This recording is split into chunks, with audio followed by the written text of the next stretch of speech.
So let me show you how to enable wireless power sharing on your Galaxy Z Flip 7 so that you can actually use your phone to charge some other devices like your earbuds. You can charge these AirPods Pro 2s. You can charge the Galaxy Buds 3 Pros because they have a wireless charging case and stuff like that. So go to settings, under settings, go to battery, and then under battery, scroll down to wireless power sharing. So tap on that, and the first thing you need to do is turn that feature on. Now, of course, you have the battery limit, which means if the battery goes below the set limit, you'll not be able to turn on wireless power sharing. But now that you have the feature turned on, you can just turn your phone over and then place any device like this AirPods Pro 2s, and you can see they're charging wirelessly. So that is basically how to do that.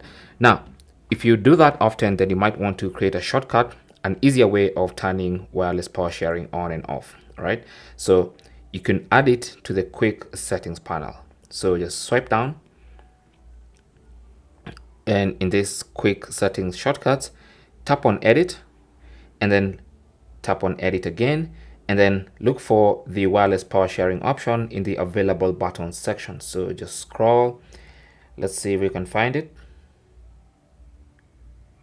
Here it is, wireless power sharing. So you want to touch and hold and then drag it to this area here. And then now it's going to be available in the quick settings. So if you tap on done and done again, now whenever you want to use wireless power sharing, simply swipe down again, and then you have the button where you can turn it on and off. All right. So it's really that simple. So once you turn it on, you just have to place in the bottom half of the screen your wireless charging device, and it's going to start charging. Simple as that. Thanks for watching. Don't forget to like and subscribe. And if you have any comments or questions, feel free to talk to us down in the comment section. Good luck.